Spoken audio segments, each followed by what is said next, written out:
All still getting that. I see one, two, the deep one for her as well. She's looking down, but think about it.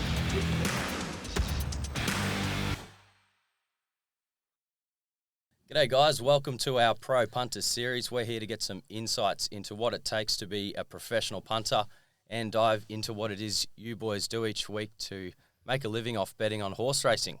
I'm your host James Milner, and joining me today we have Pro Punters Tommy Henjak and John Mcleod. Boys, thanks for your time and really looking forward to getting into what it is you guys do. It's good, James. It's interesting. It's going to be just something new and something that we needed to probably get out there for MacBet to say what we do. Absolutely, because I think I'd say it's pretty unusual to be a pro punter, and I'm sure plenty of people say that, or they might look at you funny when you do say that. So, John, maybe let's start with you. How long have you been in the racing game, and when would you say you officially became a professional punter, and what is that? Well, I don't actually say that I'm a professional punter too often. I try to not say that at all, really. But I think my first bet might have been when I was 7 or something around there, and professionally, since I was about 19, I was bookieing. So that's 37 years ago. So it's a long time. Really, I don't think I've worked for anyone else apart from Mark Reed for a little while when he bought my business. But it's been a long and enjoyable sort of job, something that I really wanted to do. And yeah, when people ask you what you do, what do you say, and how do you sort of deal with, maybe there's a bit of a negative stigma around gambling as well. Do they look at you funny and think you're just a gambler, or do they not? Not so much a gambler. It's probably changed a little bit in the last 10 years, but they probably thought of you as a bit of a rogue or a bit of a, in the underworld early in the piece. And as a young bloke, you played on that too. It's sort of, you love that type of thing. And so, we went to a lot of, stingy type of places back in the day, but I was just following the boys, and I was a young little bloke who just looking up to these blokes and, following them around. But, it's a great place. You got the good and the bad, stay with the good and leave the bad. And what about you, Tom? How did you get involved in the game? Clearly much younger than John, but how did you get kicked off being a professional punter? Well, being a professional or just punting in general? Maybe punting in general, but how does it... It's been a long journey. Probably started when I was using one of Mum's accounts when I was a bit underage, probably. Not sure if I'm allowed to say that, but always been a big fan. That was maybe 14 years ago, just always watching racing, learning what I could. Just got into it when I was probably 18, probably a bit more. Yep. And then I've really got serious about it probably the last 2 years, especially meeting John on the track. So okay, and you work for John now, and you guys both work for MacBet. So MacBet's a service which provides winning racing info to clients. There's tips, there's rated prices, that kind of thing. But Tom, you had a bit of a more normal job before that. You're an accountant. Well, yeah, that was I was an accountant for 8 years, straight out of high school. Basically, I was at uni for a year. Did the uni degree, got my chartered accountancy. Yep. But I was always kind of doing something on the side with racing. Yep. Wasn't necessarily winning. Yep. But at least you got the degree. Yeah. So I kind of always had that. Well, I'm not sure John will touch on. He was doing an accounting, studying accounting when he finished high school. But when I met John at the track, I started to take it to another level. Scaled it down back to working 4 days a week as an accountant, and then doing 1 day on the side doing racing, and then eventually got to a point in time where I was putting so much time into both, it just became a bit stressful, and I had to make a decision on which way to go, whether it was going to be accounting or punting, because when I like to do something, I like to do things properly and put all my focus into it, and something had to give, and I decided to give this a crack. That was 6 months ago, and things are going well, so it's no looking back. It's a big leap of faith quitting, your full-time job that you've studied for, and, you've got that solid income that you can trust is there each week. Yep. How much have things changed for you now, being you're really out there on your own? You need to, You really do need to put food on the table in a sense. So, yeah, how do you manage that, manage your bankroll? And Well, I'm probably out of luxury. I don't have like a family to support or anything. I've only got Yep. a dog. That kind of depends on me. But obviously I want to make it worthwhile. I don't want to Yep. give up a fixed income accounting to be making less punting. But over the last kind of year and a half, 2 years, I've had a solid grounding. I've been able to build up a bank to work with, worked out what works well for me, how much I need to make a week, how I can make that happen. And Yep. as I said, the last 6 months have been good. The last 2 years, I've got a solid enough sample size that I can do this week in, week out. So, there's no looking back, I guess. Once you make the big leap of faith, you just got to believe in yourself and have the confidence to keep going. In that last couple of years, sorry, Joes. Yeah. Have you ever lost your head and bet just kept betting and trying to get out? No, I think that's the experience that you get. Definitely when you start off when you're fresh 18. I mean, it's all part of the game. It's just experience. It's with like anything you do. The more experience you have in that bigger sample size, you can always, if you do have a bad run, you look back and you've got the sample and results there to say I can do this. And like this is like going through losing runs and whatnot. It's always going to happen, or a losing day. Yep. It's inevitable. You can't win on every race. You can't win on every day. No. You're going to have losing weeks. That's a given. It's just having the experience to kind of deal with it after. You do definitely got to have a certain personality to be able to handle that. Yeah, you got to be someone. I think resilience is a big one. Like just being able to cop losses, take the good with the bad. Protest. Yep. Oh yeah,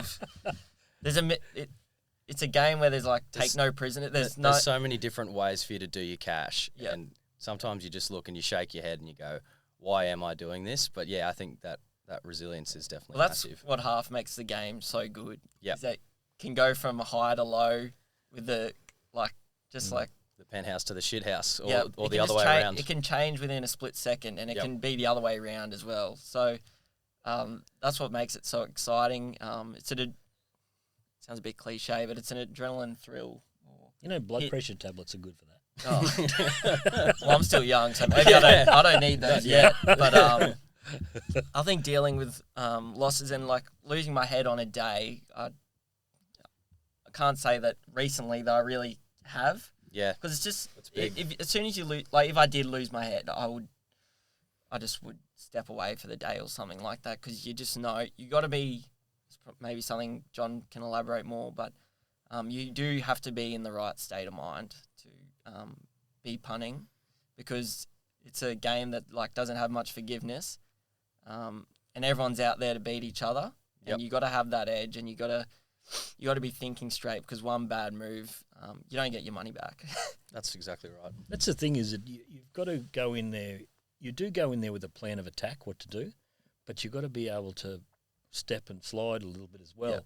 Yeah. And that's the big thing when you're losing, or how much you put to the test when an opportunity comes along. That's a lot of it. You've got to be able to be nimble.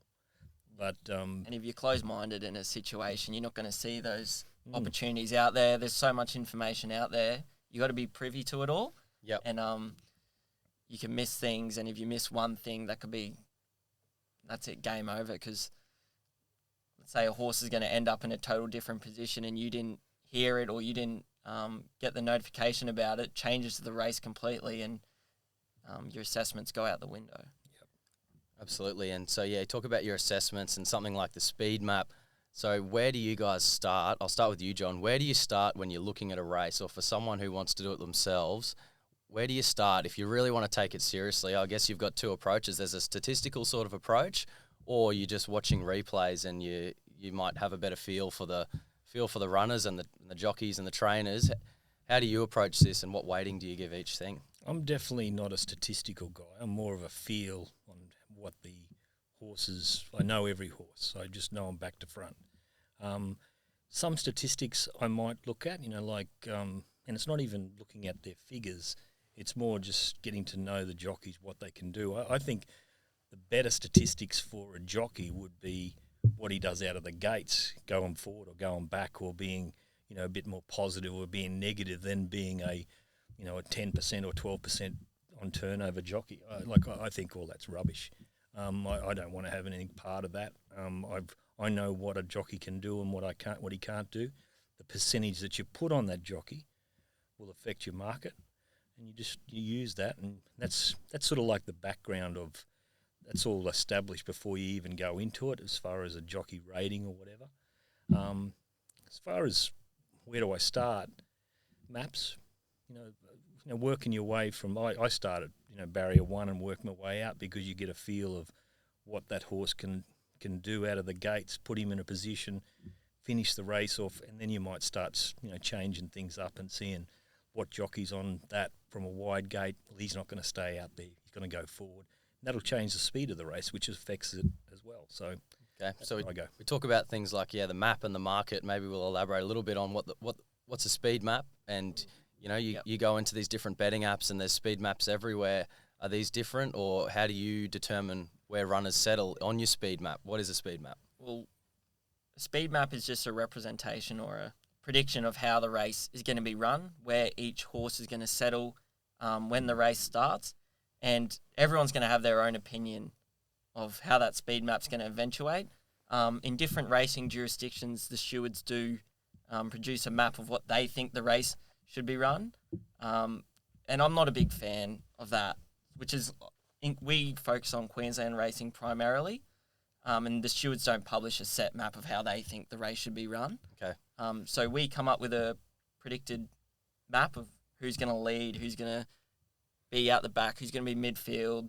And then once you figure out where probably every horse is going to settle, it's a matter of determining how fast the race itself will be run. Because that's a big factor. Like if a horse burns all its petrol in that first kind of half of the race trying to find a position, then obviously there's not going to be a lot left at the back end of the race to finish off. So that's kind of how a speed map works, and how you The problem with that, in the longer the race is as well, is that the first sectional to the 600, there's a long, for a mile it's 1,000, whereas it's 1,200, it's 400, 1,000. So it's 1,000, it's 400, 1,200, 600. So it gets longer and longer as the distance goes out now, which makes the speed of the race a bit tricky in the longer races, because they might go out quick and then they stop and they settle, they find their positions, and then they can go again. Yep. So the longer the race, the trickier it gets for maps, and whereas the shorter the race is, it's a lot more important.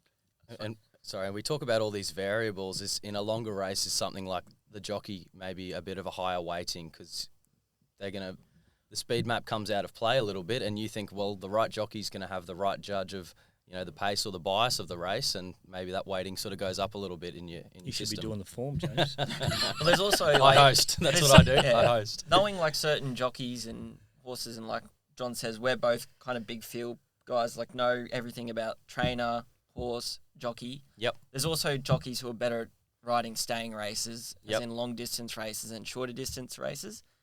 Just quickly on the speed map as well, like every track is different as well, and knowing the position of where the starting, like a 1,200 metre start is so different to a 1,350 metre start. Let's say Doomben, for example. Yep.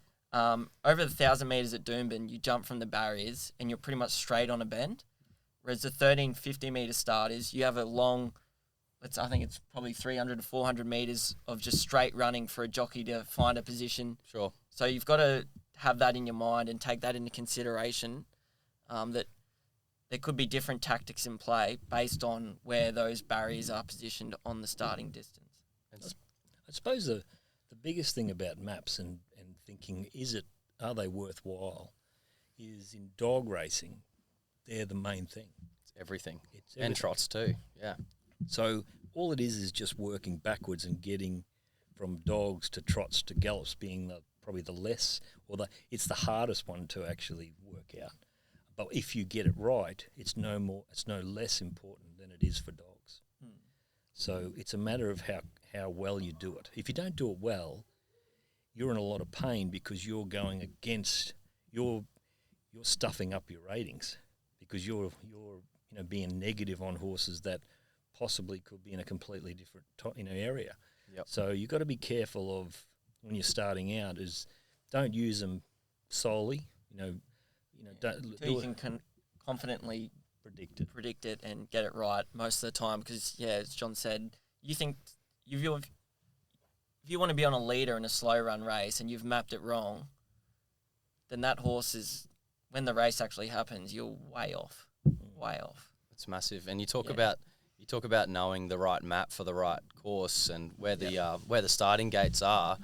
I know you guys focus primarily on Queensland racing. What's the importance of just nailing down a jurisdiction or something that you're really strong at? I feel like you have to, because if you want to know every jockey and horse and trainer, you can't do that if you're betting all around Australia and overseas. So have you guys, John, have you tried betting in other states or what made you choose Queensland? I have, but I've dropped Queensland. Like I've actually got people to do Queensland and I went into Hong Kong. Yep. And then I sort of came back to Australia and put the other people on Hong Kong and did, shuffled everything around. Yep. But it just seemed like, everyone's got their talents and it's just trying to work out who's got what. And, it's a lot better honing in on a certain jurisdiction because you do know the horse. There's only one bloke I know that I've known, probably in the last 30 or 40 years is Vince Aspinall. He's the only bloke I would know that you could say, okay, how does this horse go in Perth and then how does this horse go at Townsville? Right. And he would probably be able to say it. So, he's just got that mindset. He used to be a teacher, so he's probably got all that information just sort of storing and he's able to do it. But, that's his forte, whereas there's, other people have got different fortes. So just trying to hone in on what you're good at and what you're bad at. Yeah. If you got as we say before, like our approach is knowing the horses and having a good feel of each race and taking different parts of information where other people are probably big on statistics or whatnot, being like, horses first up or going up in distance. And I'm not sure if we've spoken about it yet, but like models, they run a model. Yep. Based on certain variables, and that'll probably allow them. They're probably betting on 1,000 races on a week, something like that. Yep. And they'll be able to cover different jurisdictions, whereas we're just focusing in on one small. It's not really. Probably is, you could say it's a small pool of horses. Yep. And just being able to, we're having the edge of knowing the horse, knowing the jockey, knowing the trainer to be able to beat the market. Yeah, there's definitely is the usual suspects up here in Queensland. But you guys talk about looking at the feel of the horses and the races and knowing them all. That's not to say there's no data involved there. Like you guys, I'm assuming you operate off a database. You've got all your different variables in there, and you somewhat do. You've got the model going as well. But are you saying there's a bit more feel involved rather than just spitting out numbers and betting accordingly? The figures show you stuff, and then you got to try to work out why this one figure is so high, and then you work it out and say, well, that was because of that, or that's really low. Why is that? He just didn't handle the distance. He's not that type, and the breed's no good or whatever. And that's the sort of the feel you get after you could just push a button, produce a market. Yep. But it's how you tinker with it and try to work out what's right and what's wrong is where you're going to make your money. Well, there's websites out there that provide free ratings. Yeah. But you've got to know what goes into the rating. Into them. And then afterwards, what you do with the rating as well. Like, it's easy to say, oh, that one's got the best rating, it's going to win. But there's a million different things that go into a race. A rating's just one kind of thing. But I'd like to hear John elaborate on what a rating is to start off with. Well, you got speed ratings, just totally based off speed and what times they run, You can, a maiden horse will run a certain figure and a group horse will run a different figure, and you just got ratings for those different classes, and one being really high and the other one being low. I sort of got a bit of a combination of both, a bit of speed and time with weights. A lot of people don't believe in weights anymore, and I'm happy for them to go that way. That's up to them, but it's proven the test of time, and it's a matter of when you use it and when you don't use it, and that's part of the base of our ratings. You're just putting a few factors into it. I can't really elaborate on what we put into it, but there's a lot of things. You know, there is a stack of variables that everyone would know. Yep. Every Tom, Dick and Harry that goes to the races would be able to work out, oh, that jockey is no good, that horse doesn't hit the line, or that horse doesn't get the distance, or all these different things. The weight doesn't carry that weight. But it's a matter of, okay, how much importance are you going to put on that weight for that horse in this race compared to the map that you're going to put it in today? Or how much am I going to take off for the distance of that horse compared to how much I've taken off for the speed of the race or whatever? So it's just all those variables and how much weight you put on each variable. Okay. For the people out there that don't know much, like a rating is just a number value assigned to a horse's performance. Yeah. After each run. And it's the higher the rating, the better the run. Yeah. Yep. Yeah. And Yep. you produce that rating based on all these other variables, Correct. Yep. essentially. Yeah. Now, John, you said some of the variables you don't want to mention. There's obviously a level of secrecy. You've got this, 11 herbs and spices that go into your rating. You don't want to give them away. Over time, as you've found other little edges, like how do you keep maintaining an edge when the market is always going to catch up? Something like, track bias or speed or something that people, this is looking way back, they might not have known about that and then if you sort of figure it out, how do you go about not telling anyone or noticing when the market's caught up on that and you need to jump and move on to the next thing? That's a very good question, because you need help, and sometimes you bring people into your crew that take away what you've learnt and gone away and done things as well, and that sort of, they take your IP or whatever Yep. it is, and it sort of hurts you a little bit. But Sure. in saying that IP will probably get out within 2 or 3 years anyway. Okay. So, but again, it's got to do with them going away and trying to work out what weighting they put on that, certain types of things. So, and you can't do everything yourself, and you can't rely on one thing is going to hold you together for the next 30 years. Sure. Like back when I first started, when I was, pretty much professionally at 18 or 19, videos was huge, and they weren't around really. They were, it was hard And to watching get. replays. Yeah, it was hard. They were hard to get, and you paid Like the videos themselves were hard to get. Yeah, and you paid a fortune for them when you got them. And when you got them, you sort of you spread them around between maybe 3 people that you knew, so the cost wasn't so big, and you had the advantage over everyone. So then that What was the quality of those videos? pretty good. You got Stuart's Stuart's view, as well, which we don't get so much now. It's starting to come back in, so that was handy. Which but the Stewards footage is like head on, basically, yeah. So you can see where they're, how wide they are if they're getting checked or whatever it was. But then the videos sort of turned around into more maps. The maps became a hell of a lot more important. Initially, a lot of people just, refused to believe in it really. And then, but I think it was more that they weren't actually assigning a figure to where those positions were to help with their pricing. It was more, okay, what's the point in having a map? It's only really for bias type of thing.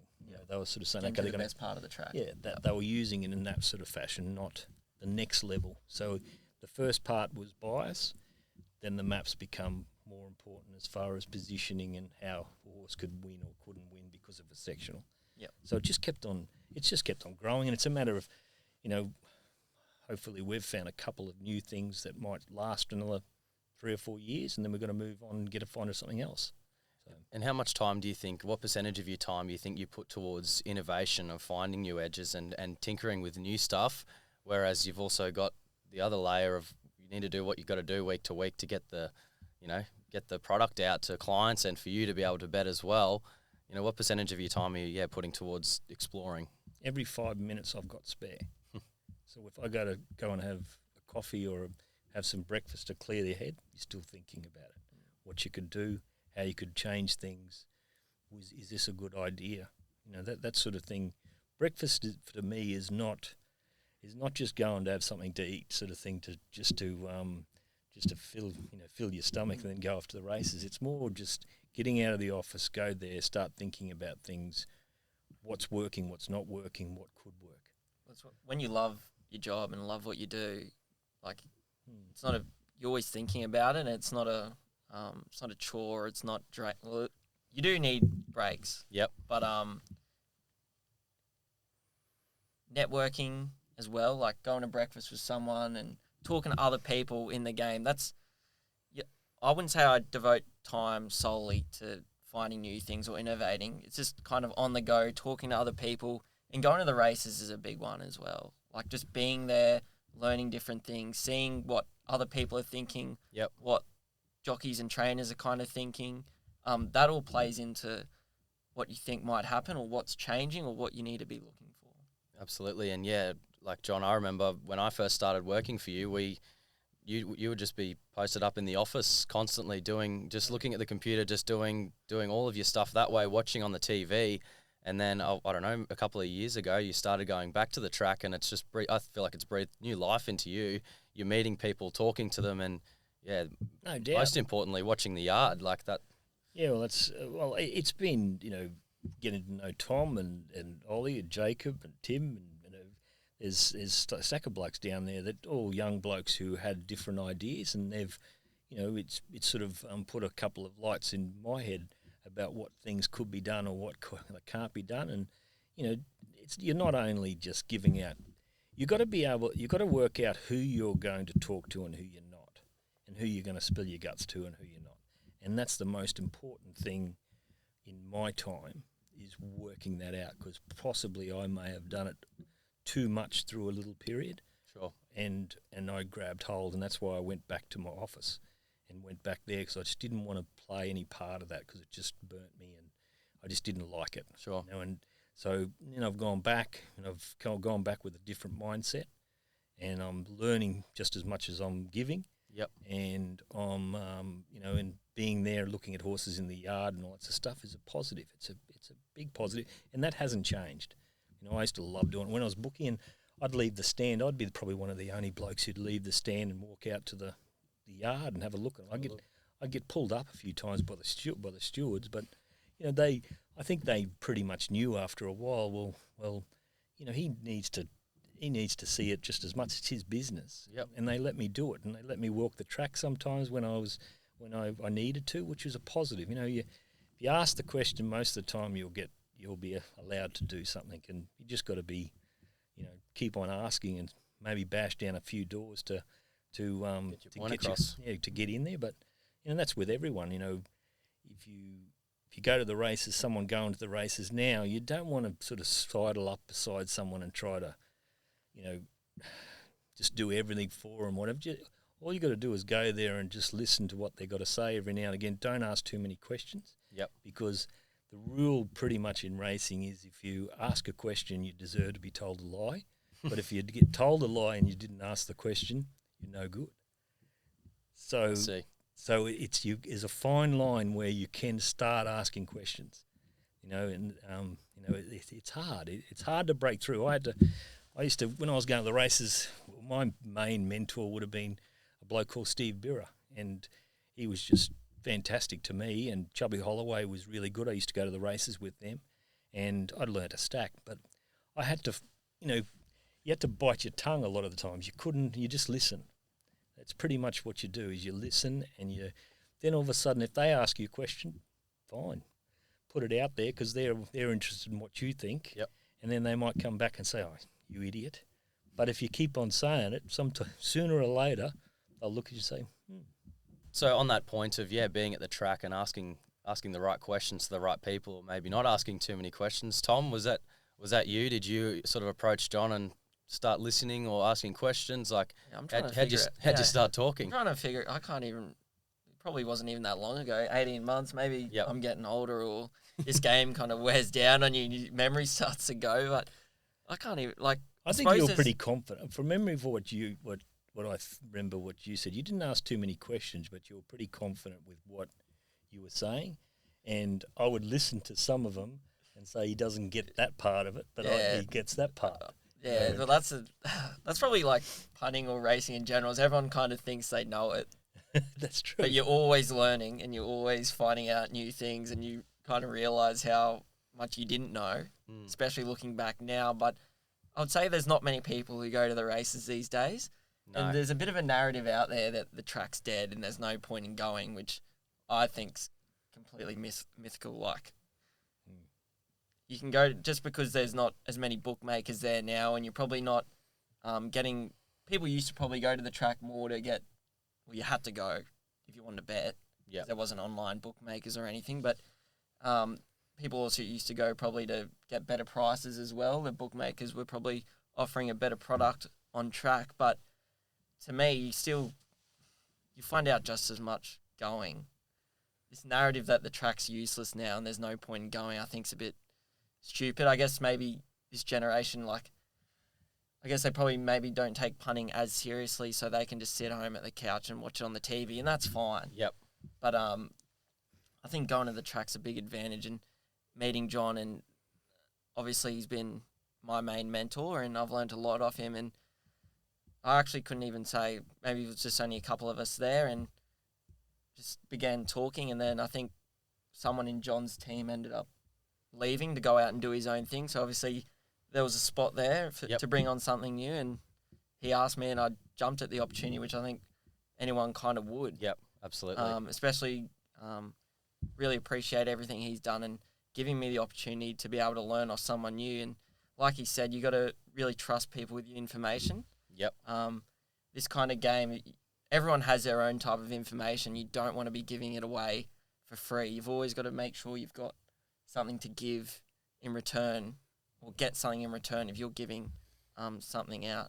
That's a big thing in racing, I feel, because the marketplace and making money, it's just kind of it's a race to get as much information as you can get, or good information. Yep. And being able to process the right information and getting all of that is just so important into maximising your returns, I feel.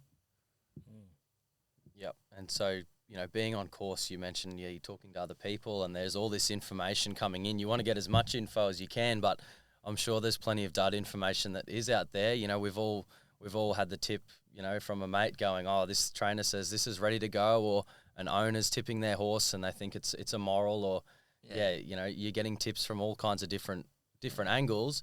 How do you go with listening to that noise and either letting it educate your market, John, or trying to block it all out if you think you're above it in a way?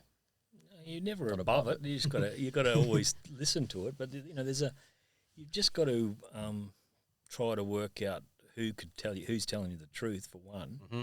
And if you're trying to work out why the money is coming for something, and then all of a sudden someone tells you that the jockey's tipping it, it's worked really well and all that stuff, well, then you can say, well, I don't think it's good enough. But if you can't find out what it's about, and then you've got to start looking at maps and saying, well, could it be up there closer? If it's up closer, yeah, I can get it to that price. So it's a matter of trying to work out, what you listen to it, and you try to gather that information. It might be completely useless, but you can make something of that as well. So, there's a lot of lies being told down there and just mucking around. There was one bloke called Norm the Liar. He just couldn't stop lying. He just couldn't help himself. But you sort of pretty much get to be known as that's that bloke who does that, and that bloke tells the truth, and that bloke, you got to take him with a grain of salt, or it's just working out. Well, when someone tells you something or someone's tipping you something, first of all, you've got to assess what do they actually know. Someone might be tipping you, oh, this horse will win, like it's working well at home or something. It's like, the trainer says, yeah, this will win, but do they actually are they able to assess the chances of the other horses in the race? They might know what's good about their horse and, yeah, it's working well and whatnot, but they don't know, what do they know about the other horses in the race? What do they know about the speed map? Do they realise that this horse is going to get back in a slow run race, so it's going to have to be very, very good to win the race? And just because a lot of people, let's say, they'll bring a horse to the race on Saturday recently, and they know their horse goes really good on a wet track, and they know it's going to be a wet track, but the horse has a wide gate, and it's not a horse you can push forward. It's got to go back. They might be tipping their horse, and therefore it's probably going to start short in the market and be assessed as a really good chance in the race, but you know that it's going to get back in the slow run race, and that provides a good opportunity for you to bet in the race because you disagree with their opinion. You can see why they think their horse is a good chance, and then that's when you really have to, you really do have to push in, and because that's when the opportunity arises, and you need to maximise that. You take advantage of the knowledge that you're gaining from what other people are saying. Yep. And you've got to take advantage of that. It's hard. Sometimes it's hard. There was a horse on Saturday called Glitter Strip that every Tom, Dick and Harry wanted to tell you that it couldn't win. But the money came strong for it. And it was really, it was hard in the market, but we were all sort of against it because of the map and where it was going to be, and it just was in trouble. Now, but the market was strong and there was people tipping it. But in your back of your head, say, well, this is an opportunity here because everyone's sort of the market's coming for it. We can back a few others. The problem with that race was we had to back too many. Yeah. And it was really hard to hone down on maybe 3, maybe 4. There was probably 5 that you 5 or 6 that you could possibly have to back, and so I bet small in the race, but I won on it. But it was a real opportunity if you could have honed down and cut down 1 or 2 of those other chances in the race, or the public thought that had chances. That's that last 5 minutes when the money does come for a horse that you're against can be a little bit of a scramble. Okay. Because you really are, if you just put your head in the sand and just always think that you're right, you just say, the market's wrong, I'm right, you'll never get better, and you'll inevitably end up losing, I think, because the market is always going to be the best, it's probably the closest representation of a horse's chance in a race. Okay. And you do have to listen to what's going on in that last couple of minutes, and you have to think about, why is the market coming for this horse? Have I stuffed something up? And there is a lot of head noise, and that's why you've got to be in the right frame of mind in those last 5 minutes to think clearly. Think about why the market likes a certain horse. Think about what you're good at, what your edge is. You're not going to get it right all the time, but you've just got to be right more often than you're wrong. Sure. That's what I hear a lot of people sort of saying, we've got to watch the market on a lot of these horses, and I'm just totally against that, because if you're watching the market on a certain horse that you think is hard to beat, you just watch it, and all of a sudden the market comes for it strong and it goes from, $3 into $2.40. Are you going to come into it at the $2.40 at the rock bottom when you know that supposedly the market is correct? So it should be even shorter. Well, no, it should be the market is saying, but in that last minute or 2 minutes is into 2.40, the market is supposedly correct. So you've got to be totally better than the market. So it's hard to do that. Yep. But 5 minutes out, you can be better than the market if it's $3. So why not charge? Just have something on it at $3, and then you're on it. You made your opinion on it. You've done the form. You don't do the form to watch others take the advantage, and you sit back and say, "Oh, why didn't I back that?" So that's that trust in yourself and your ratings and your market, which we haven't actually quite touched on yet.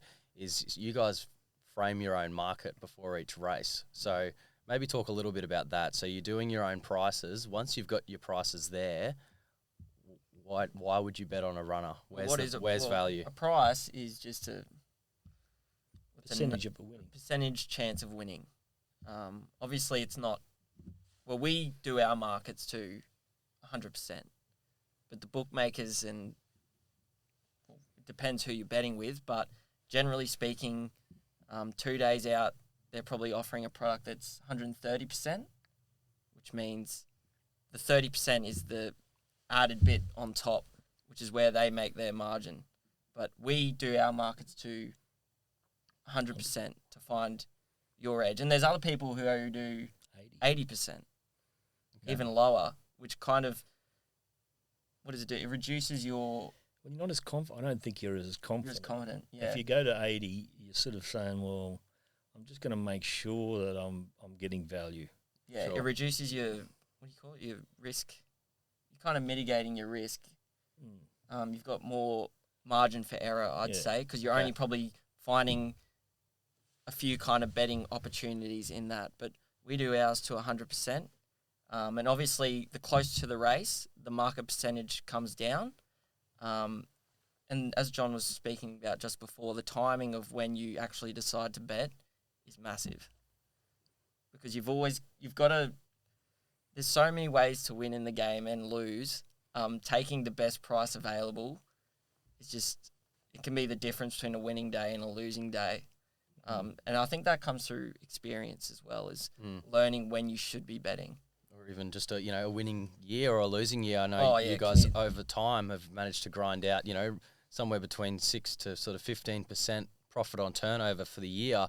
I know just watching the product change over time, we've pivoted, and it's not always taking the fixed price in the morning. It's now a mix of that and taking, Betfair starting price. There's all these different options. You can do all this work and find the winner of a race, but you can stuff up your betting and get the wrong price. It's just, it'd just mess with your head, I can imagine. But as you say, like a price is just a representation of a horse's chances of winning a race. And we might be like tipping horses and whatnot, but I might have backed a different horse a couple of days before just because of the price. But because if you run a race 100 times, you're always going to have a different result. And everyone does things differently, whether you want to take an early price, wait for him to be in the yard or whatnot. There's a million ways to win and lose. It's just, you just got to keep doing what you're doing. Be confident in what you're doing. Find what works for you. Because if you run a race 100 times, you're going to get a different result. John, there's how many races a year you bet on. You got to take the right price in the end, because that same horse, there's probably one that we got into on Saturday. It started $70. I think it might have been $1.70, $1.60, $1.50, and does that horse win that race? 60-70% of the time? Yeah, it's probably no. Probably no. But I think we kind of got caught up in just thinking this was the best horse in the race and whatnot. And in the morning, John was kind of saying, this horse has to get out to $2. It's got the inside gate, which for starters is a very hard position. There's a lot of people out there who say it's a positive, but in a big field, when you're in the inside gate, you're going to need luck. You're going to need things to go your way. Why's that?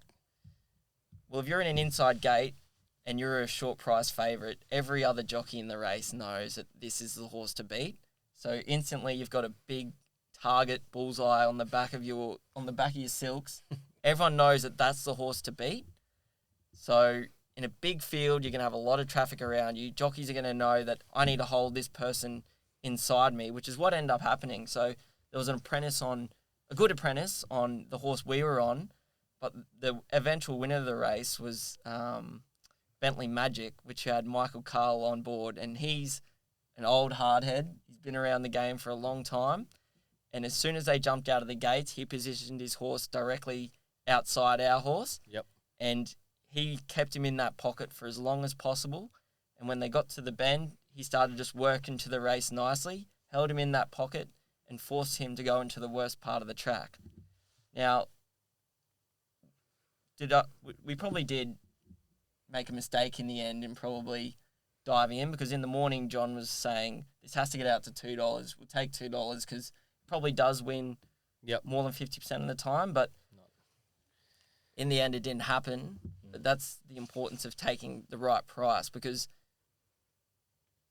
it could have won, but does it win over a number of different times throughout the year?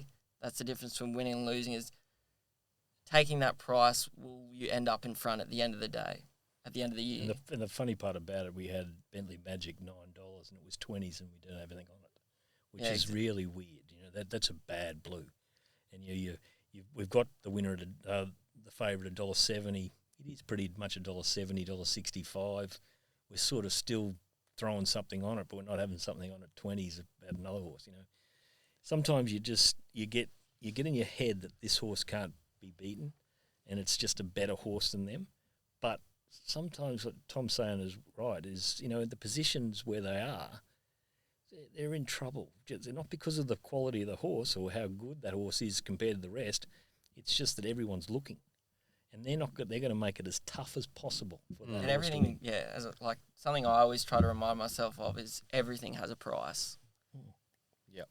Nothing's always going to win the race. Definitely. Yeah. And sometimes after you have a win, you just be like, oh, that was immoral. That was never going to get beaten. But, and that's something I can get carried away with that sometimes, especially early in the day. You get a win and you're just up and about. You're full of self-confidence, but you really do have to bring yourself back because there's always another race. There's always something that could have happened. Yep. And that's probably something that a lot of new people get caught up in is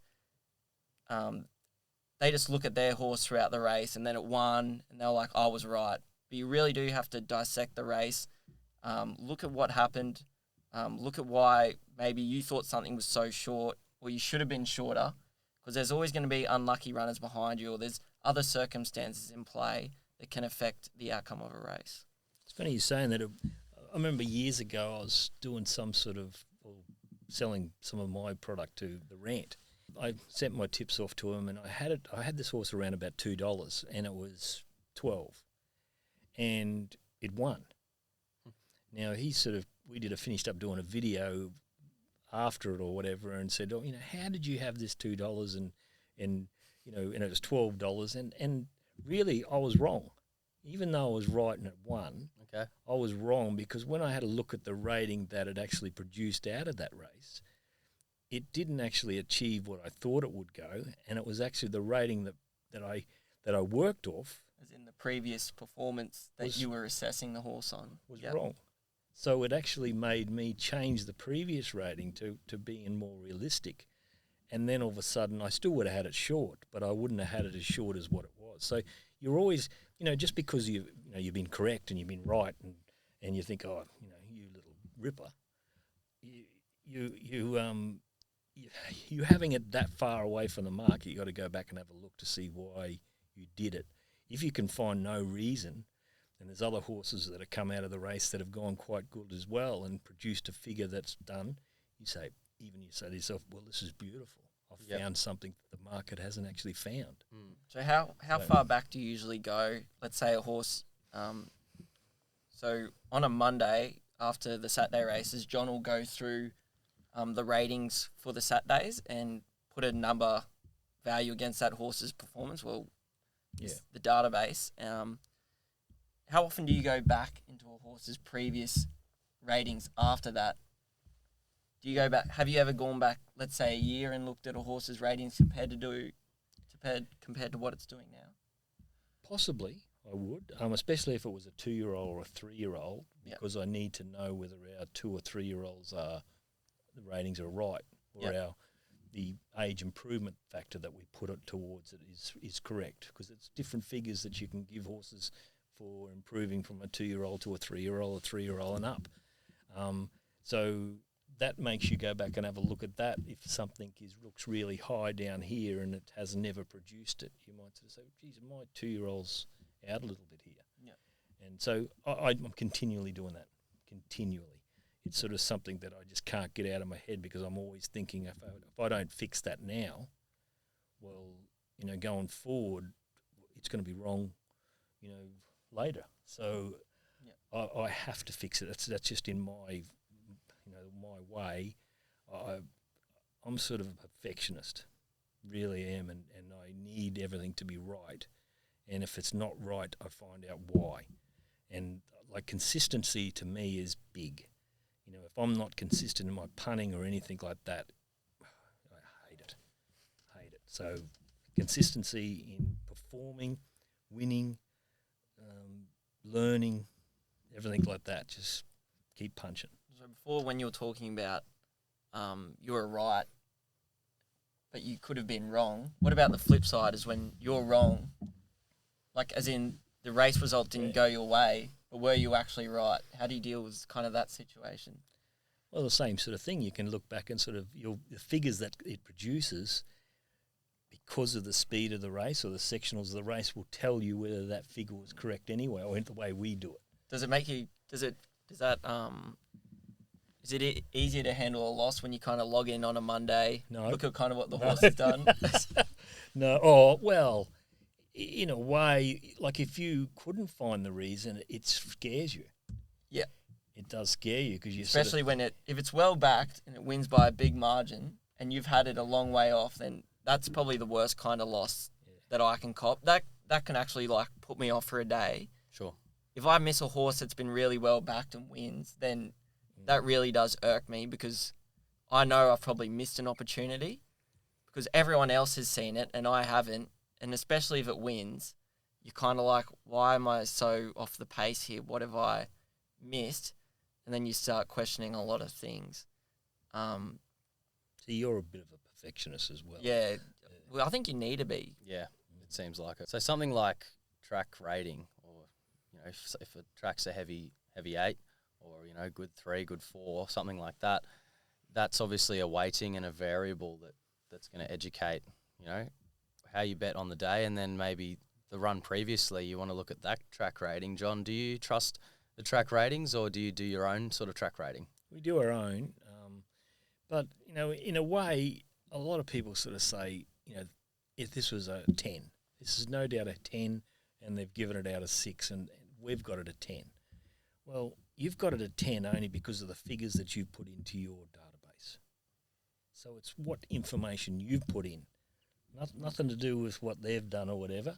We can have something that's an 8 that is a 4, but it's because of all the figures that you've put in previously. Now you might have been wrong, and you've got to look at it, but hopefully you're not. Like there's got to be races there that, you might have thought it was a 4 and it's a 6. So the next time the same type of track and same type of speed is racing again, you're going to have it a 6 again, and they're going to have it a 4.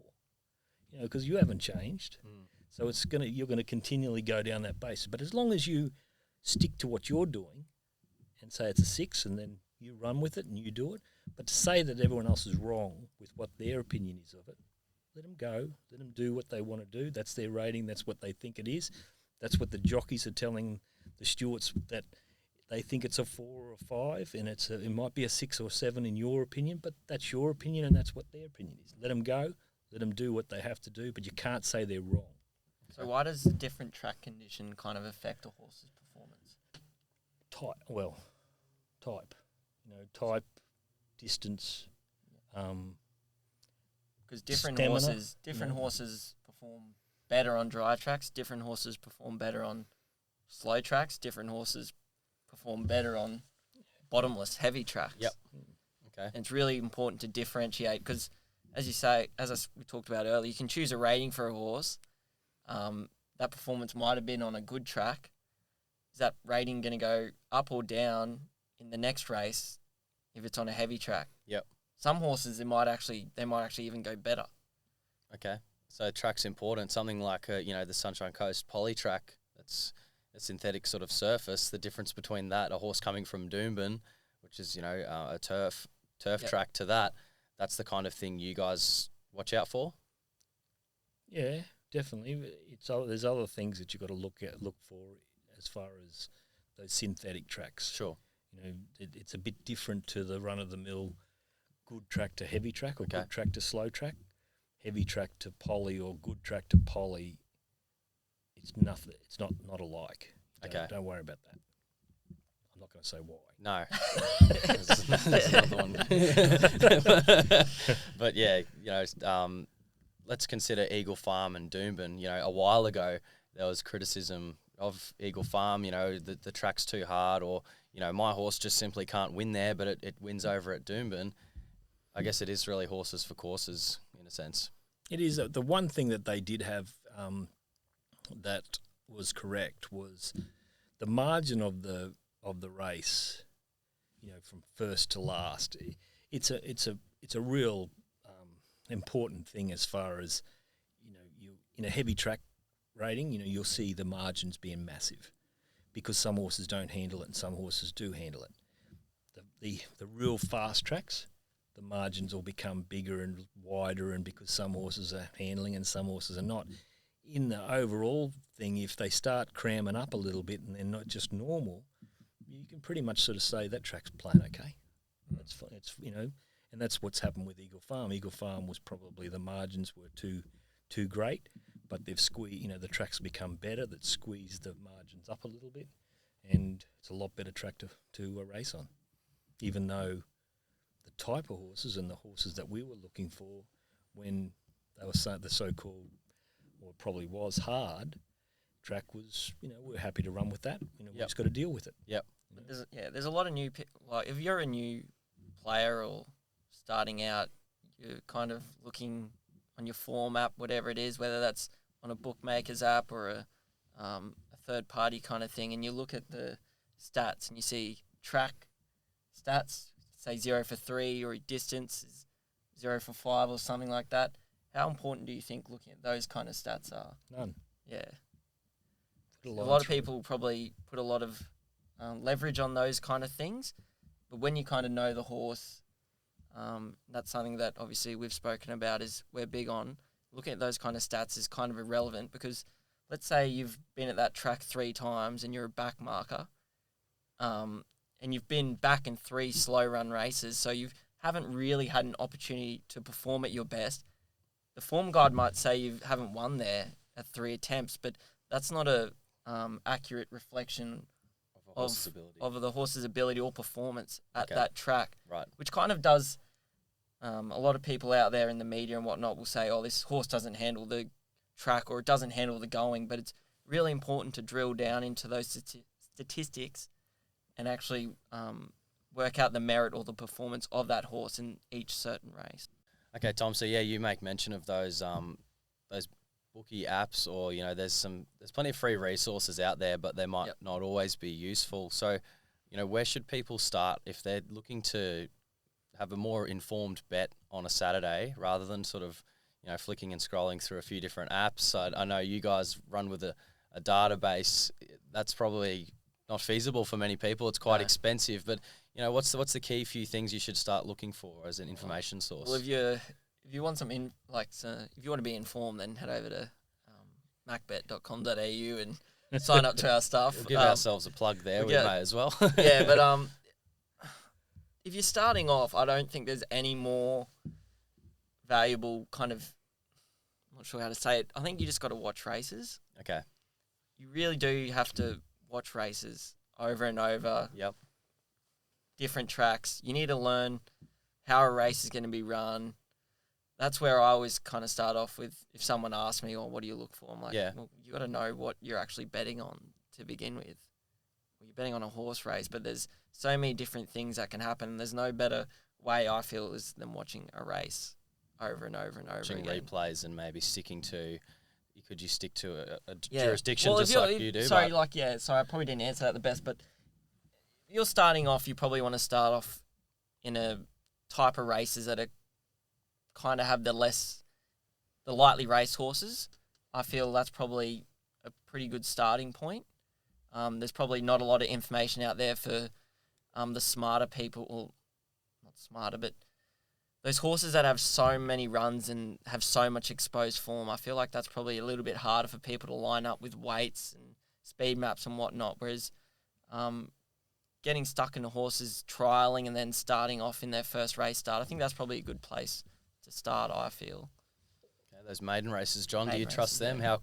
How comfortable are you betting into these races? There's horses that have, probably never been to the track before. Some of them you haven't even seen a trial. Can you bet with confidence there? Well, I can. It's sort of funny when Tom's saying that, whereas I don't know whether I totally agree with that, but it's mainly probably because that's what you did. I think if I was a young bloke looking at it and start looking at trials and trying to work out the difference between a trial and one that's race would be a really hard thing to do, because you sort of it's a bloody long time ago, but I probably think that as well. I remember going to the trials and watching them and sort of saying, geez, that looked like a trial good, and then you get to the race mini and it's 20s, and you think, what's going on here, And it was a really hard thing to work out, and it was more having a look at the horses behind the trialers and seeing what quality they are and all that sort of stuff. Most people probably start off betting during the carnival on Group 1, the good horses. Good horses. That's Yeah. what gets you in, though. That's It's what the- gets it's you the in to Melbourne start Cup. off That's with, probably but- where everyone's journey starts, is the Melbourne Cup, something like that. Yeah. You'd think, your average punter. Yeah, so I find those races the hardest. Okay. The good horses. I'll definitely prefer betting on the lighter race, kind of the weaker grade of horses. But that's because you've got a lot more background now. Yeah, but even back, like, Yeah. even now, I still find it difficult doing those races. Perhaps it's because it's harder to line up horses from different jurisdictions, and that's Sure. not.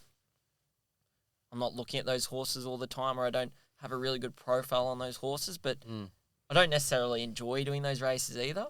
I like doing the run of the mill. Give me like a Tuesday at Kilcoy or something like that. Rather than your Group 1 down at Flemington on Cup Yeah, Day. for sure. John probably enjoy it more than I do.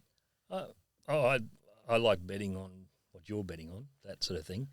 But I'm enjoying doing the form over the carnival more than I have in the past, and mainly because I think we've got it pretty much right for the first time for a long time. That we've got it where we got it. But as far as what I would do when I'm first off is, I would watch every race on a Sunday and try to work out stop the video after 300 metres and say which ones can win. Don't look at the ones that you know. Look at a Western Australian one or somewhere that you haven't watched, and say, look at it and say, okay, which ones would I back in the run? And if you're pretty close to the area where you're thinking that they have won or they've come from and they've won, well, you're in the ballpark. You're ready to go. But don't do it until you pick 6 out of 9 winners or 7 out of 9 winners out of that little area. Don't have to worry about the class or whatever it is. There is going to be sometimes one's going to come from last and blow them all apart, and it might be a really good horse. But, most of the time, if you're picking the right area, I know my mum does it. She goes to the races, looks at the maps, puts a circle around the area where they think she can win, boxes all those horses in the trifecta, and she probably gets it most of the time. So it's a big thing. I shouldn't say you should get 7 out of 9, not knowing, but you might get half right. Yep. Not knowing a runner. Or the odds even, yeah. Yeah, or the odds. So that's a big plus. It's just reverse engineer it. Yes. So you're saying the starting point could be Learning. position and running? Yeah, but learning what pace does to horses. Yep. Learning what happens when this happens and this doesn't happen, or this, most of the time this is what's going to happen. So you're half reverse engineering. Do you think that's more important in Australian racing though? Because in different jurisdictions, let's say you used to do Hong Kong, and you talk about this a lot, is in Hong Kong races, they go 100 miles an hour at the start, and they're really genuine run races. So you probably are looking for different things in different jurisdictions, whereas in Australia, there's probably the tempo of races are a lot slower. Yeah, they are, but then in saying that, with Hong Kong, if they're going quickly, you're not, if you were watching them, and you're not going to be saying these ones in the first 4 are going to be the ones you want to be on. Yep. You're going to be going on another area. So you're still doing the same thing. Yep. And the map was just as important, but there's a lot of apprentices that are absolute spastics. Yep. So they just go helter-skelter and just lose the plot. So it's like betting at Toowoomba. So in saying that, I say, I knock jockeys a lot, and or not. I don't knock them, but I sort of say what a terrible ride, and it'll be the hardest thing to get on a horse going that speed and racing that close together, and knowing if you come down you could die. Yeah, it's a tough sport. It's tough, but in saying that, when you're betting on it and you're just looking at it as if they're not even not even a person. They're a variable. They're a variable. When you look at that solely, that's how you're not having a go at them. You're having a go at that type of variable and saying, God, what were you doing? So but thinking of them as a person, bloody hell, I wouldn't want to do it. Oh yeah, no way. All right, now we've touched on bookmakers before and betting. So you guys, the industry standard with the corporate bookmakers is you have a couple of wins and they're probably going to cut you off. How have you gone over the years, but getting on early, getting the right size bet on. Like, if you want to have a decent bet, you know, you're going to get them take some of your bet and wind the price down. How do you manage with that? And where are you guys primarily betting at this point, as in early or bet fair late? It's a real problem. You know, the problem with it is that a lot of corporates, or one in particular, Bet365, I'm going to name them, that they don't even, you know, do what the laws say. And to bet you to win 1,000 or bet you to win 2,000, they just shut you down and say you bet to win nothing. We're closing the accounts, and they come up with another excuse to say, "Oh, you were in cahoots with someone else and got betting." And you know, just because I've got MacBet, that other people are backing the same horses as mine, I've got all those accounts. All those people are my accounts. You know, it's just stupidity. So it is hard. It's hard work in actually getting on, and my punting business is probably 1/10 of what I used to do. Right. And that's why I've forced myself to go into the MacBet side of things, because I'm in trouble as far as betting. Betfair is probably my main tool. You know, having small bets with other, you know, corporates, but I don't bet real big with them because I don't really want to force the issue. I just stay within the rules or whatever and play around. But it's hard. It's really hard to get on and you know, I don't know. It's not fair. It doesn't really seem fair. There's a game that is, you know, everyone should be able to have a crack. You're going to go do all of the work and you do all the pricing and all of that effort, and you can't even actually place a bet. It's almost rigged against the punter in a way. Well, yeah, that's right. But you've got to, you know, in my world, I've had to reinvent myself into different areas, other areas, and you know, like I'm not an imbecile, that's for sure, but I'm no genius, you know. But you know, I'll earn my 15 to 20% if you give it to me, you know. So that's what I keep on. You know, as far as the turnover goes, is, you know, it's hard to do it. You know, it's hard to up the ante to make it pay. You know, so that's the way I've gone that other way. Yeah, I'm probably a little bit different. I like to take a few early prices where I can. And before I go to the races, I always like to have it's probably not a good. It's good and bad. You always got to think about how a track's going to play, because everything can change. And if you take an early price thinking that the track's going to play one play and it completely changes, then the price you've taken is irrelevant. Yeah. Because it could start double. But I do like to back a few before I get there and kind of have a plan of working around those type of horses, narrowing down a race to 1 or 2 chances. But there'll be some days where I have 7 or 8 bets before I get to the track, and there's other days where I have 0 bets before I get to the track. It all depends on your confidence on a race, confidence on a meeting, confidence in how the track's going to play and the conditions that you're going to be betting into. You really do have to be flexible in how you bet and the different options that you have, whether that's betting early on the fixed prices. If you're betting early on the fixed prices, you have to be confident that you're taking the best price available. I think if you stuck to a rule and said, I'm only going to back horses pre-post that has got a good jockey, they're going to map well, and at the right price. Yeah, because as you say, play. like the early prices are at a market that's inflated. That market percentage is always going to come down, and there is a likelihood that you'll get a better price late. But when you identify an early price that is real value, almost double of what its true odds are, then you do have to take that early price in a lot of circumstances, because the smarter punters out there, because the smartest punters out there, they're betting in the last, after the yard usually. They want to have all the information available, and the yard is the last kind of variable that goes into a race.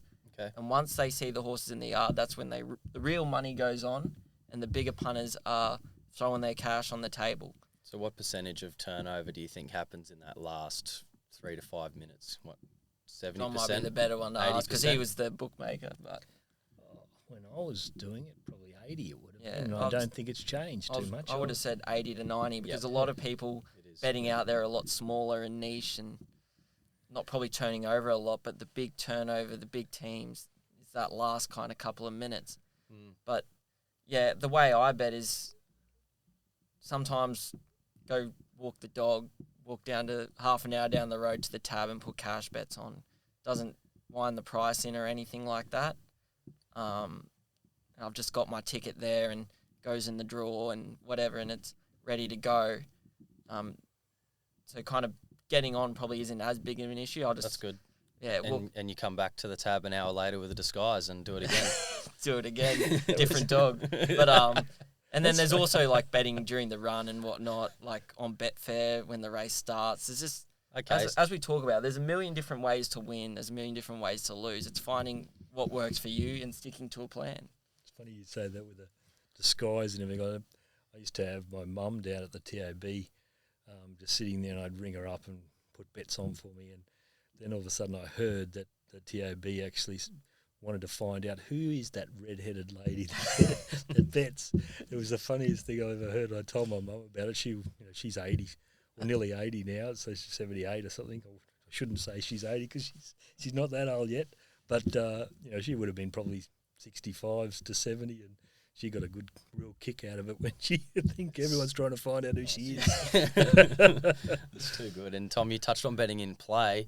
So, if you're new to punting or new to betting on racing, I don't think many people think or know that you can bet in play. No. If you're not familiar with Betfair as a platform, you'd probably think live betting currently as it is, legally, you have to call up and place a bet. You think you can bet on the footy in play, but you can bet on racing in play. Yeah, well, when I'm out at the track, obviously we all have our laptops there because we use online bookmakers to get our bets on, and we have programs that we use during the day to assess a horse's chance and track how we're going and everything. That's primarily what we use the computers for, but there's also an avenue to bet once the race starts and betting on the chances of that horse during the race.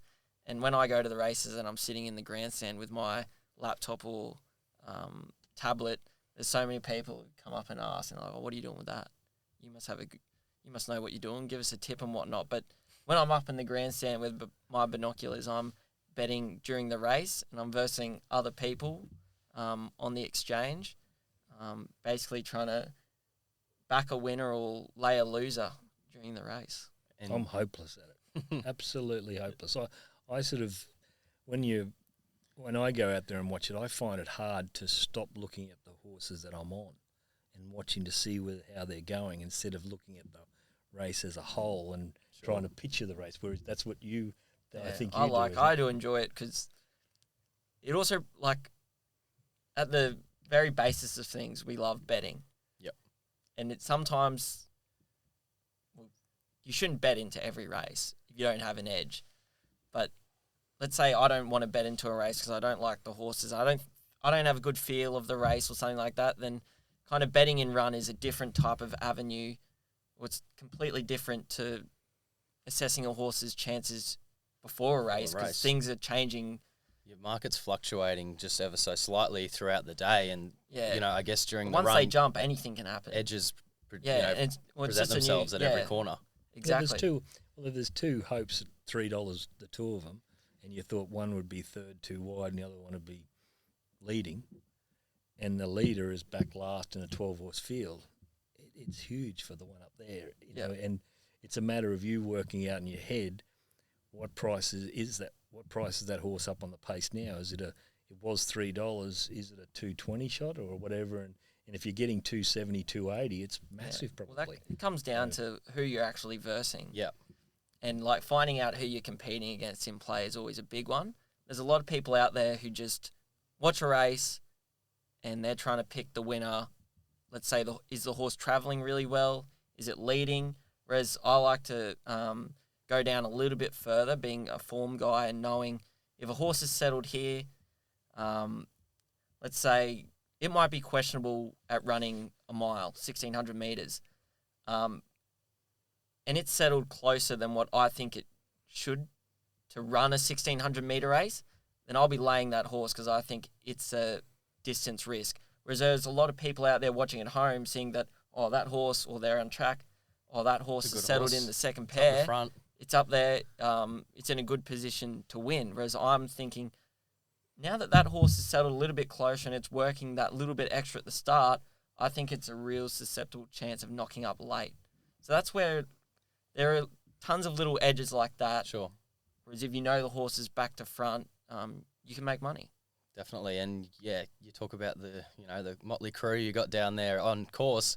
I'd say most of the money you're betting against would probably be the blokes who you're sitting around. Yeah, sometimes. Sometimes. Which can be fun. It can be funny after a race. As long as There's been a few times where someone would be like, "Oh, I've accidentally been laying this horse. I was pressing the wrong button," and someone say, "Oh, I was taking this price about this horse. How ridiculous!" And someone you've just handed money to the person next to you. But yeah. And so the advantage of being on track, you're seeing it live with your own eyes. There's the races up on the big screen. That's probably the quickest feed. But yeah, what's the delay roughly for the guys sitting at home or watching on their mobile?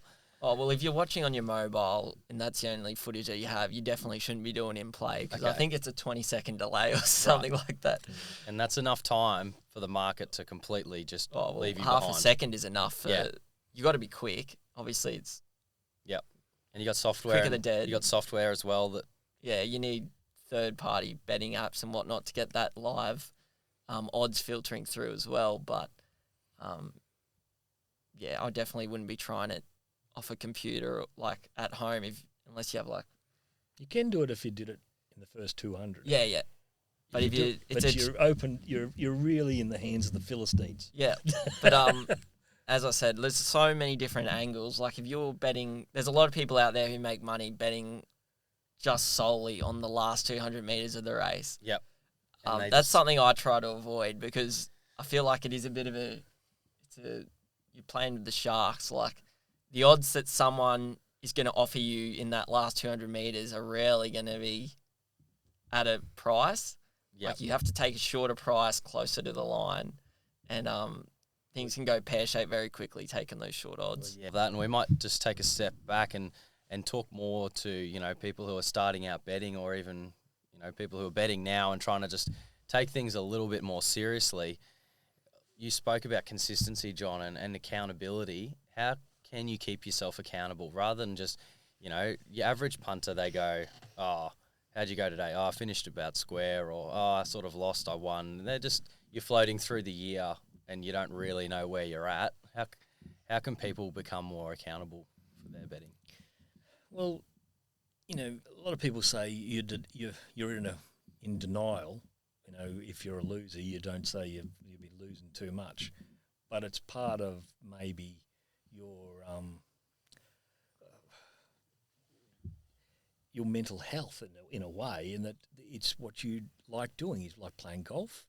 It costs you $50 to go and play golf, or $80 to play golf. If it's costing you $20 a week to go and have a bet, well, you don't hurt yourself because you're knocking off 20. But if you're actually a person who's trying to make a living out of it, I don't believe in keeping records as far as how you're going. I think you either know or you don't. If you're trying to make a living on it, if your bank balance is going down, you're losing.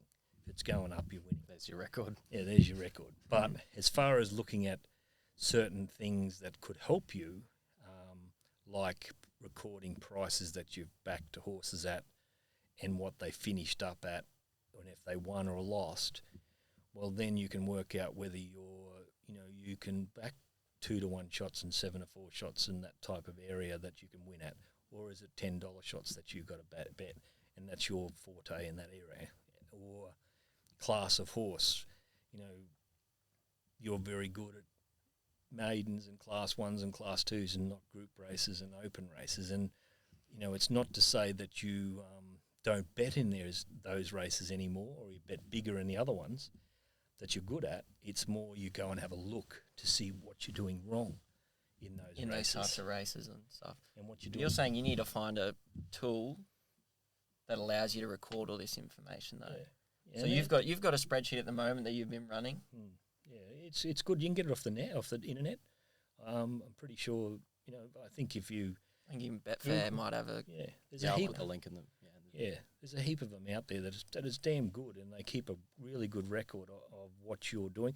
I'm only going to probably do it for about 6 months, maybe 12 months to see. Because when was so you've been doing one recently. When was the last time you kind of did an audit? 4 to 5 years ago. 5 Yep. years ago, and then I probably before that, or 5 years ago before that. So it's probably every 4 to 5 years. I want to have a look at whether I'm doing things differently or better in certain areas and not in others. But I'm not doing it to see if I'm winning or losing. That's for sure. Yeah. And I'm not, as far as my bank balances goes, I'm looking at it to see where I'm winning and losing at certain areas and why I'm doing it. So I can yours fix is even it. broken down to distances as well. I think So yeah. So you do It's that. funny. You I don't do that do to that tip at you all. off. I don't do that. I don't do anything. I've honestly never done anything like that. The only thing that I've ever kind of recorded is how much I start with in a day. I've got a little spreadsheet where I have my starting balances and my accounts, and then my finishing balances, and then a record of, it's not even a record, it's just a list of horses and prices and how much I've backed to win and whatnot, and that's all I've ever kind of done. Yep. But in the back of my mind, I know like what I'm best at, and after doing it for so long, you get a feel of. But I'm surprised. I'm the same way. I would have thought I would have been very across the board. I would have thought I was quite even. Yeah. But I'm very surprised that benchmark races I'm not so good at, and that surprised the hell out of me. So I'm actually trying to find reasons why I'm not so good at benchmark racing. So, but I wouldn't have thought that. I think one day I'll eventually do. Well, not one day. I'll say probably in the next year or two, I'll probably do something similar to what you're doing now. But kind of the focus for me right now is winning. Yeah, and just making sure that I have a set target each week of what I want to make. Let's say I lose 1 week, then that kind of goes on to the next week, and so I'm withdrawing a certain amount each kind of week, which it's a little different probably to what other people do. Yeah. But that's what kind of works for me. You're withdrawing to actually spend or withdrawing to save? Well, some parts go into saving, some parts go into spending. That's probably like where my accounting background comes into play. Yeah. There was always the salary, because that's probably having a salary for 8 years and whatnot. I was always getting an amount every fortnight, and then some bit would go into savings for something else, some bit going to Barefoot investor. Scotty Yeah, Pape. or- Yeah. go into betting accounts, Yeah. depositing in betting accounts Yeah. back in the day. But nowadays, I've just trying to make a certain amount each week or each fortnight or each month or whatever, and then I withdraw from that. So the time period is, I feel like a week is unusual. If you've had a bad week, A little are bit. you betting more the next week to try and make up Well, I'm for not the betting lost? more. I'm not betting more, but I'm just hoping to win. You've got a win number. back. You've Yeah, got a number that I've got you a number need. that I'm kind of it comes down to my personality, and everyone's different. You got to find what works for you. My personality is like results driven, and that's what motivates me. And I have a set amount each week, fortnight, or whatever month that I want to make. Yep. And that's what I'm comfortable doing at the moment. But there's no doubt, like in the next month or two, or next year or two, sorry, that I'll probably hone in more and get more analytical on what I'm doing. But Yep. for the time being right now, I want to kind of keep things a little simple. Especially if they're working, you just keep plugging away. Yeah, and I'm still getting used to the lifestyle as well. Like For it's sure. it's a big change. And what else has changed in your lifestyle now? You don't have the 9 to 5. You don't really have anyone barking orders. I don't know how much John barks, but No, John. you know, yeah. your schedule. What's your sort of day in the life look like? Oh, well, it's funny because my mum actually asked me the same question probably 2 days ago, and she was like, "Well, as much change as when did it all really kind of sink in?" And I was just like, "Oh, I'm not sure it really has. Like, Okay. just taking it day by day, race day by race day, whatever. It's just instead of waking up, like having a fixed schedule and doing X, Y, Z every day and coming home at a certain time. And Yep. I think life gets a lot more kind of flexible, and you kind of work around that. The beauty of it is some days you don't have to go to work. You can't call in sick, obviously, and you don't get annual leave and whatnot. No. But I think what I've found just even recently is, or not even recently, I've thought about it a lot over the years, is you might have a big day, you wake up the next day and you start working again, and you start thinking, geez, that was a good day, and you think, that it's meaningless. That's the attitude I think you have to have as well, and I think that's probably what a lot of... I don't like to compare myself to professional athletes because I'm not a professional athlete, but it's kind of I think it's kind of the mentality that you have to have, a performance and results-driven business that we're in. You do have to have that kind of killer instinct mentality of you can't settle for second best or anything like that. You always need to be striving to be the best, striving to win, and you can't just hang your hat on one good day. There's always another day. There's always another race, and you'll fall behind. Yeah. You'll fall behind if you don't put in the work. You slack off just because you had a good day. You can have the next day and lose it all. Yep. That good day meant nothing. Yeah, it's very humbling at times, this game. Yeah, it's the great leveler. It is good. How do you think your punting's changed in the last 4 or 5 years? What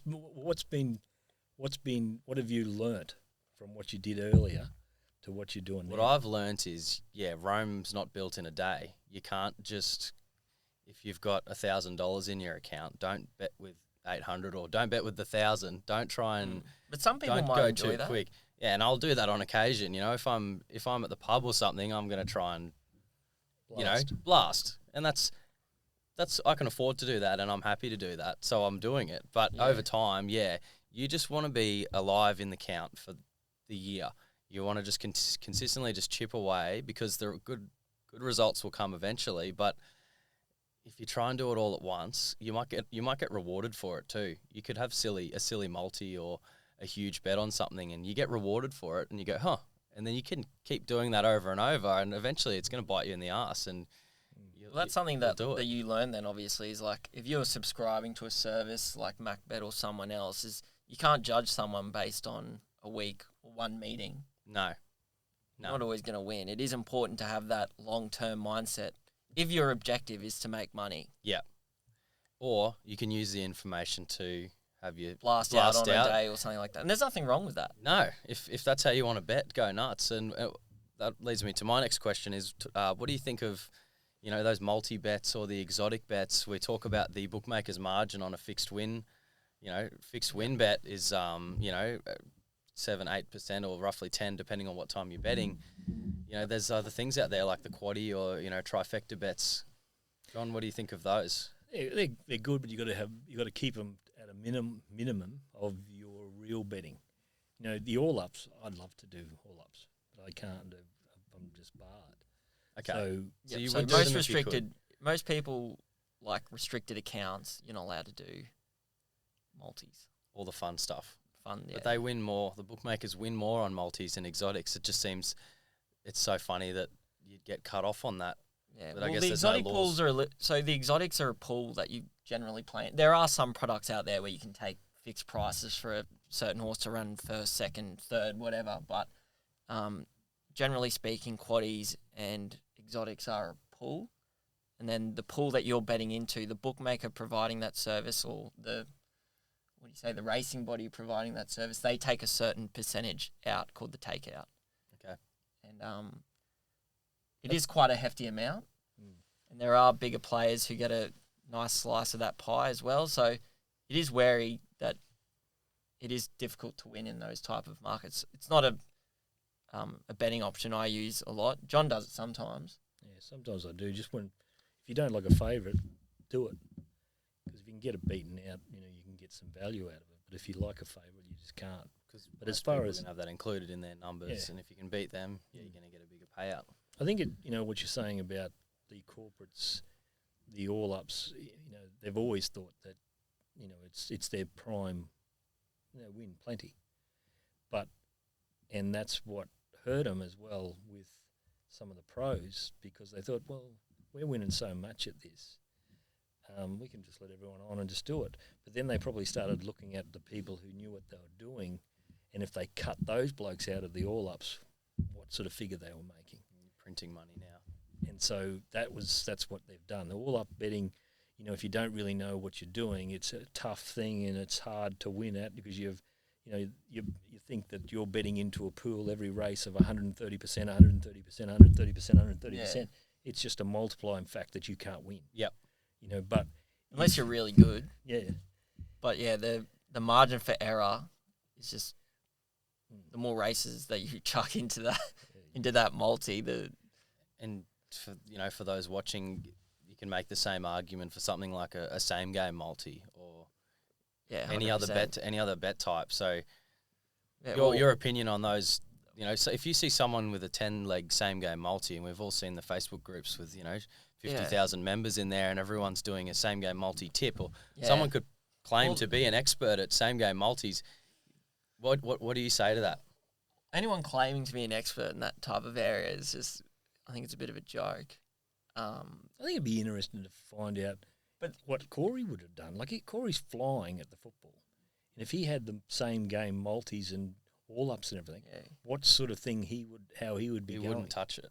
Yeah, and the margin's just so good for the bookmaker. That's interesting. There's no way. Even though I suppose he's not actually thinking that. Well, he is. He's thinking that why he's backing this team is there's overs. So if there's another overs on something else, then he can put more on and get more on because the corporate actually thinks that they can beat the all-up player. I think what can you even chuck in those multis? Like, I don't even know, because I'll put my hand up straight away and say I'm awful at sports betting. Yep.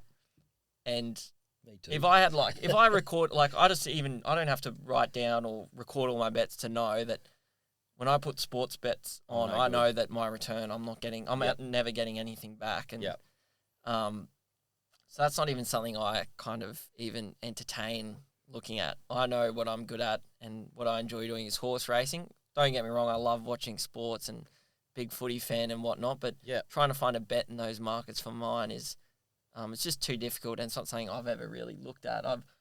80 minutes of hell.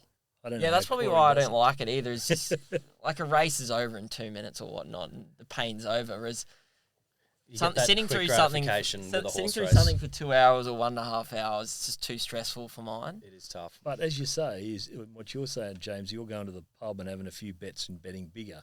If I go to the footy, I pretty much have to have a bet if I'm going to watch. Exactly. And people going to the races, they're going to have a bet and they're going to try to find something. So, it just depends on what you want to get out of it. Like, if you're just having a fun bet, you're not trying to make money off those sports bets. So same game multi is probably a bit of fun to have. Yeah.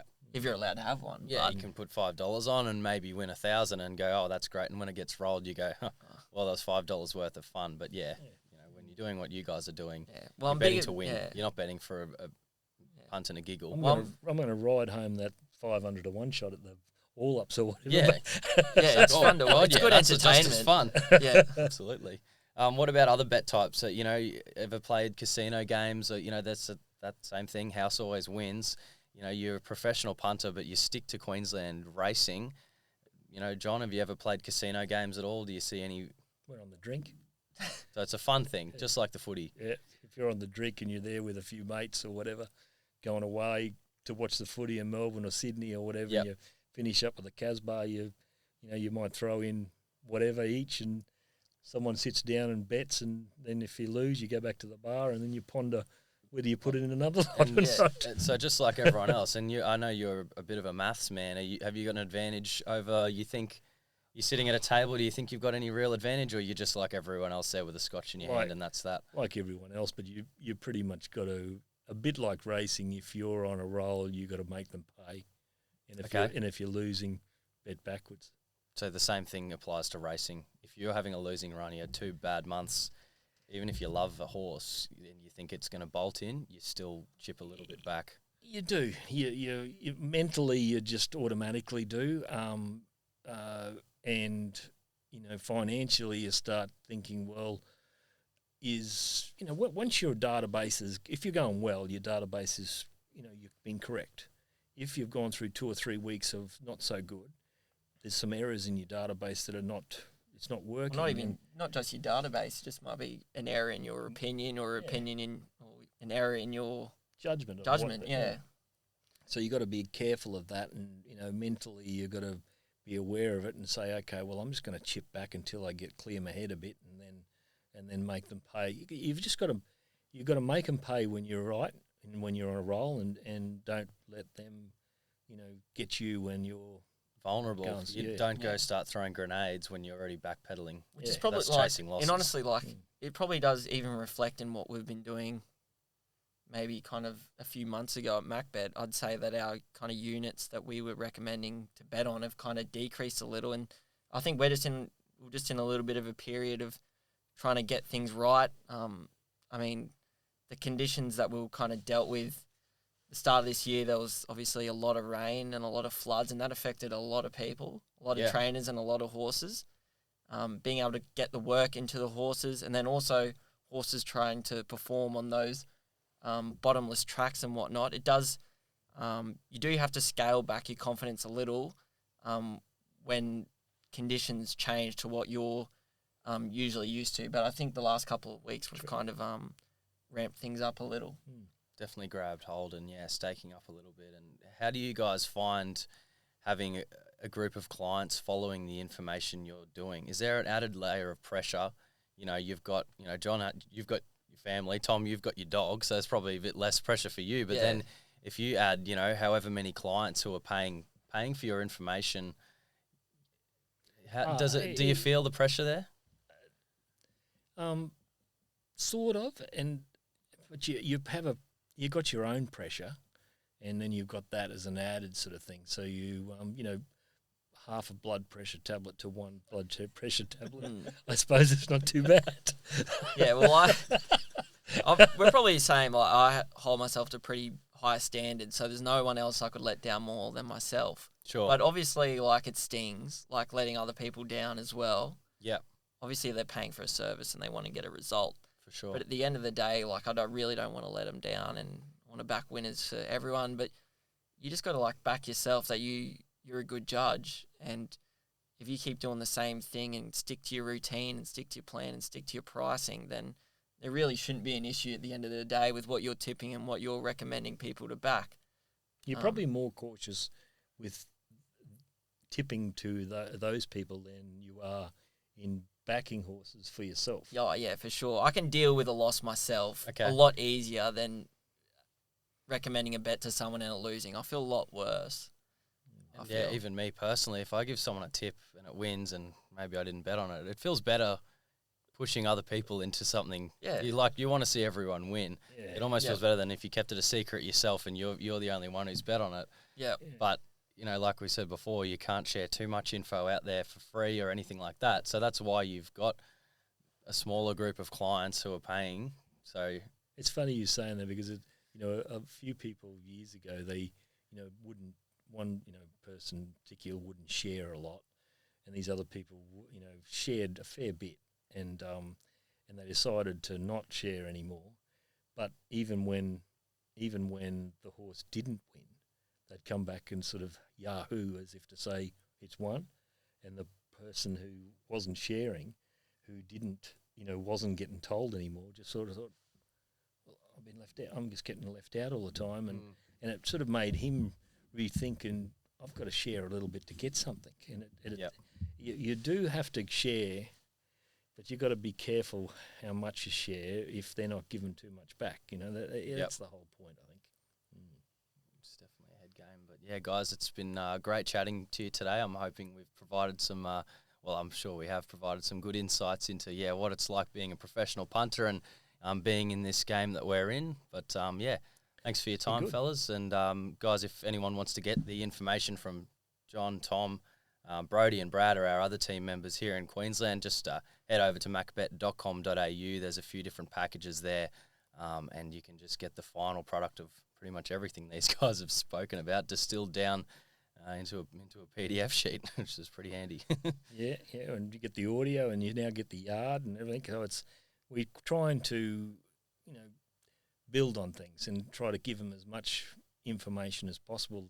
Everything that I'm sort of thinking of what I would like, I'm eventually getting it out there to everyone else. Yeah. And so everyone's feedback is actually so important.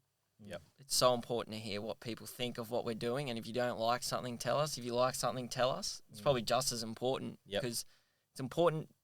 A lot of people out there you'll only ever hear the negative noise. it's important to know what we're doing well and what you appreciate from us. So, yeah, let us know. Feedback's so important because we just want to improve at everything we do. That's true. Absolutely. All right. Well, thanks, guys. And, yeah, thanks, everyone, for watching.